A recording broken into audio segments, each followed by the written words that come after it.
నమస్తే మిత్రులారా, నేను మీ సలీం పాషా, యువజన సమితి రాష్ట్ర అధ్యక్షుడిని. లోక్సభ ప్రధాన ప్రతిపక్ష నేత, కాంగ్రెస్ పార్టీ అగ్రనాయకులు రాహుల్ గాంధీ గారు ఛాత్రోం కి గూంజ్ పేరిట దేశంలోని అనేక ప్రధాన నగరాల్లో జంజీ యువతతో ముఖాముఖి కార్యక్రమాన్ని నిర్వహిస్తూ ఉన్నారు. ఈ వేదికగా రాహుల్ గాంధీ గారు జంజీ యువత ఆలోచనలను, ఆ, వారి ఆకాంక్షలను తెలుసుకునే ప్రయత్నం చేస్తున్నారు. ఇదే వేదికల ద్వారా ప్రస్తుతము గత 12 సంవత్సరాలుగా దేశాన్ని పరిపాలిస్తున్న ఈ మోడీ ప్రభుత్వము, బీజేపీ ప్రభుత్వము ఈ దేశ యువత ఉపాధి, ఉద్యోగ అవకాశాలను విస్తృతపరచట్లేదు, పెంచడం లేదు.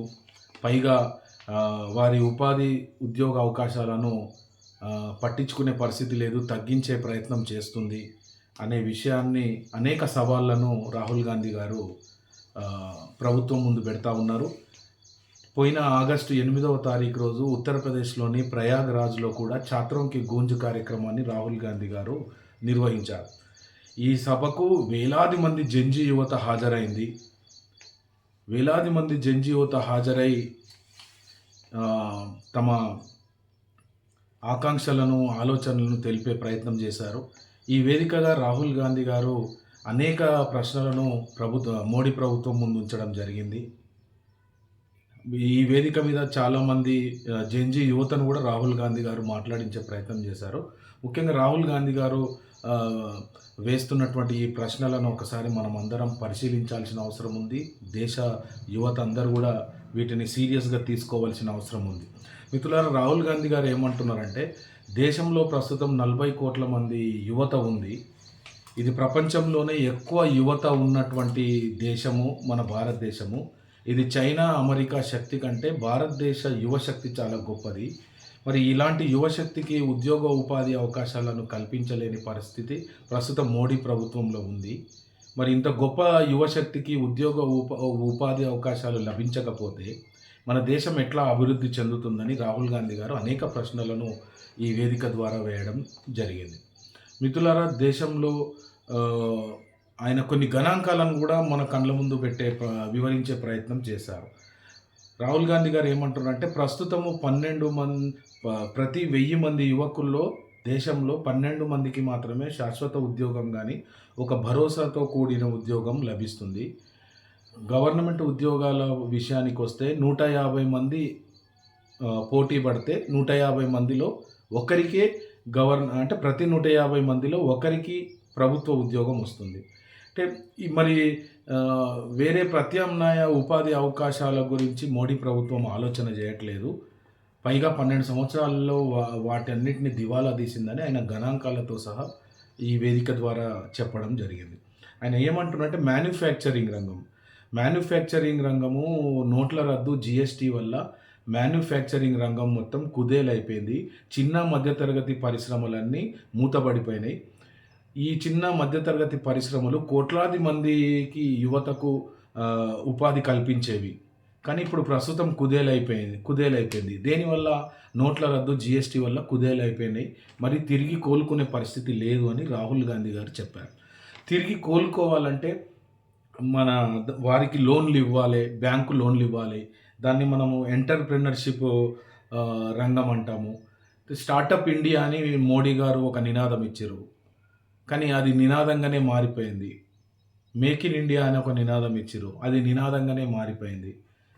చిన్న మధ్యతరగతి పరిశ్రమలన్నీ కుదేలైపోయినాయి. తిరిగి వాటిని నిలబెట్టడానికి బ్యాంకులు లోన్లు ఇస్తున్నాయంటే, దేశంలో ప్రస్తుతం 90% చిన్న మధ్యతరగతి పరిశ్రమలు ఉన్నాయి. వాటికి లోన్లు బ్యాంకులు ఇవ్వట్లేదు. అదేవిధంగా విద్యార్థులకు చదువు కోసం లోన్లు ఇవ్వట్లేదు. చదువుకున్న విద్యార్థులకు కంపెనీలు పెట్టుకోవడానికో దేనికో చిన్న పరిశ్రమలకు పెట్టుకుందామంటే కూడా బ్యాంకులు లోన్లు ఇస్తలేవు. అయితే రాహుల్ గాంధీ గారు ఇంకొక తీవ్రమైన విమర్శ ఏం చేశారు అంటే, మరి వీళ్ళకు లోన్లు 90% ఉన్న చిన్న మధ్యతరగతి వాళ్ళకు, విద్యార్థులకు లోన్లు ఇవ్వరు బ్యాంకులు. కానీ అదే అంబానీ, అదానీలకు, పెద్ద పెద్ద వ్యాపారవేత్తలకు లక్షల కోట్ల రుణాలు ఇస్తాయి. అందులో వాళ్ళు చాలా మటుకు ఎగ్గొడుతున్నారు. ఇది మన దేశంలో ఉన్న ప్రస్తుత పరిస్థితి అని రాహుల్ గాంధీ గారు విమర్శించారు. దీన్ని చాలా సీరియస్గా మనం ఆలోచన చేయాల్సిన అవసరం ఉంది.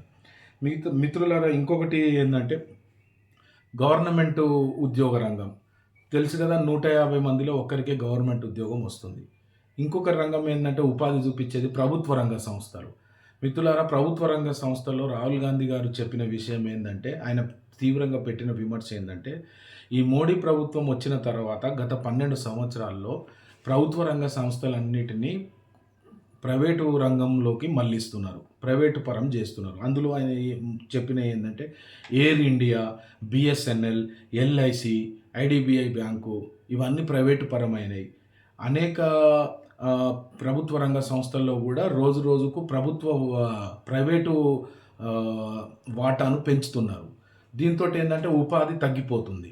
ప్రైవేటు రంగానికి ఇవ్వడం వల్ల ఉపాధి తగ్గిపోతుంది. రాహుల్ గాంధీ గారు చెప్పిన విషయం ఏందంటే, గత 12 సంవత్సరాల కింద, అంటే మోడీ ప్రభుత్వం రాకముందు ప్రభుత్వ రంగ సంస్థల్లో 14 లక్షల మందికి ఉపాధి దొరికేది. నేడు 1,00,000 మందికి కూడా దొరకట్లేదు అని ఆయన ఒక విమర్శ పెట్టిండు. అంటే ఉపాధి తగ్గిపోతుందని ఒక విమర్శ పెట్టిండు. దీన్ని కూడా మనం ఆలోచించాల్సిన అవసరం ఉన్నది. మరొక వైపు రాహుల్ గాంధీ గారు కార్పొరేట్ ఉద్యోగాలు ఉన్నాయి. కార్పొరేట్ ఉద్యోగాలు కూడా మనందరికీ తెలుసు. ఏఐ వచ్చింది ఇప్పుడు. ఏఐ వల్ల కూడా ఉద్యోగ అవకాశాలు తగ్గిపోతున్నాయి. అంటే మొత్తంగా మ్యానుఫ్యాక్చరింగ్ రంగం, ఎంటర్‌ప్రెన్యూర్‌షిప్ రంగం, అదేవిధంగా ప్రభుత్వ రంగ సంస్థలు, గవర్నమెంటు ఉద్యోగాలు, కార్పొరేటు రంగంలో కూడా దేశ యువతకు ఉపాధి రోజు రోజుకు తగ్గిపోతుంది. మరి ఇంత గొప్ప యువశక్తి, 40 కోట్ల యువశక్తి ఉన్న దేశ యువతకు ఉద్యోగం, ఉపాధి లభించకపోతే మన దేశం ఎట్లా అభివృద్ధి చెందుతుంది అని రాహుల్ గాంధీ గారు ఒక ప్రశ్న వేస్తున్నారు. లక్షల కేంద్ర ప్రభుత్వంలో దాదాపు కొన్ని లక్షల ఉద్యోగాలు ఖాళీగా ఉన్నాయి. ఈ గవర్నమెంట్ ఉద్యోగాలు. వీటిని భర్తీ చేసే ప్రక్రియ వేగంగా జరగట్లేదు. భర్తీ చేయట్లేదు. అది కూడా ఆయన విమర్శించారు. ఇంకొకటి విషయము, ఒకవైపు యువతకు ఉద్యోగం, ఉపాధి లభిస్తలేదు. మరొక వైపు దేశ సంపద ఎవరి చేతుల్లోకి పోతుంది కూడా రాహుల్ గాంధీ గారు ఒక విమర్శ పెట్టారు. దేశ సంపద అంతా అంబానీ, అదానీల చేతికి పోతుంది. పెద్ద పెద్ద వ్యాపారవేత్తల చేతికి దేశ సంపద పోతుంది అని ఆయన ఏం విమర్శ పెట్టారు రాహుల్ గాంధీ గారు అంటే, మనం ఇది చాలా సీరియస్గా తీసుకోవాల్సిన అవసరం ఉంది. గత 10 సంవత్సరాల్లో అదానీ ఆదాయం 30 రెట్లు పెరిగిందని రాహుల్ గాంధీ గారు విమర్శించారు. గ్లోబల్ రిచ్ అంటే గతంలో గ్లోబల్ రిచ్ లిస్ట్, అంటే ఎవరి సంపద ఎంత ఉందనేది వ్యాపారవేత్తలది ఒక లిస్ట్ ఉంటుంది. దీన్ని గ్లోబల్ రిచ్ లిస్టులో గతంలో అదానీ స్థానము 600 స్థానం ఉండే. ప్రస్తుతము ఈ లిస్టులో 2వ స్థానానికి అదానీ గారు వచ్చారు. ఈ లిస్టులో అదానీ గారు 2వ స్థానానికి రావడానికి మోడీ ప్రభుత్వం సహకరిస్తుంది. దేశ సంపద అంతా ఆయన చేతుల్లో పెడుతుంది కాబట్టి ఆయన సంపద పెరిగింది. ఆయన 600 స్థానం నుంచి ఇలా రెండవ స్థానానికి వచ్చిండు అని రాహుల్ గాంధీ గారు విమర్శ పెట్టారు. దీనికి బదులుగా బీజేపీ పార్టీ కానీ మోడీ ప్రభుత్వం ఎట్లా లాభం పొందుతుందనేది కూడా చెప్పారు. అది ఎట్లా గతంలో బీజేపీ పార్టీ అకౌంట్లో బీజేపీ పార్టీ ఫండు 150 కోట్లు ఉండేది. ఈ 10-12 సంవత్సరాల్లో బీజేపీ పార్టీ ఫండు ఆ పార్టీ అకౌంట్లో 10,000 కోట్లు చేరినాయి. అంటే వీళ్ళు వ్యాపారవేత్తలకు లక్షల కోట్ల రుణాలు ఇచ్చి దేశ సంపదను అప్పజెప్పి దానికి బదులుగా ఎలక్ట్రోలర్ బాండ్ పేరు మీద ఫండ్ తీసుకుంటున్నారని రాహుల్ గాంధీ గారు చెప్పారు. అంటే 150 కోట్లు ఉన్న బీజేపీ పార్టీ ఫండు ఇప్పుడు 10,000 కోట్లకు అయింది.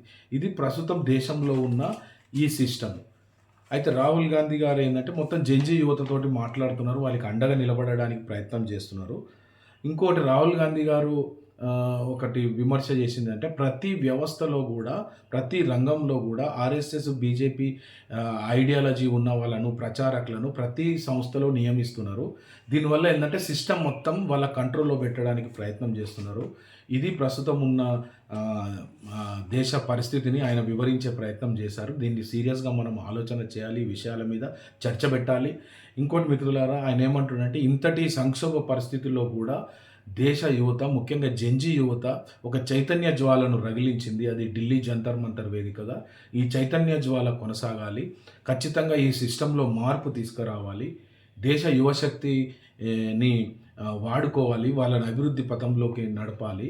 ఈ సిస్టాన్ని రాహుల్ గాంధీ గారు ఏమంటారంటే, ఈ సిస్టానికి టాటా బాయ్ బాయ్ చెప్పాలి. కానీ చివరిగా రాహుల్ గాంధీ గారు ఒక సందేశం ఏమిచ్చారంటే, ఖచ్చితంగా ఈ సిస్టాన్ని ద్వేషంతో కాకుండా ప్రేమ, అహింసతోటి ఈ సిస్టాన్ని మార్చాలి. దీనికి మనమందరం కలిసి ఈ సిస్టానికి టాటా బాయ్ బాయ్ చెప్పాలి. ఖచ్చితంగా మీ ఈ ప్రయత్నంలో ఈ పోరాటంలో రాహుల్ గాంధీ గారు ఏమన్నారంటే ఆయన సంపూర్ణ మద్దతు ఉంటుందని తెలియజేశారు మిత్రులారా. ఈ రాహుల్ గాంధీ గారి ఉపన్యాసం వినని వాళ్ళు ఖచ్చితంగా వినండి. ఈ విషయాలను చర్చకు పెట్టండి. విస్తృతంగా చర్చకు పెట్టాల్సిన అవసరం ఉందని తెలియజేస్తూ ధన్యవాదాలు మిత్రులారా.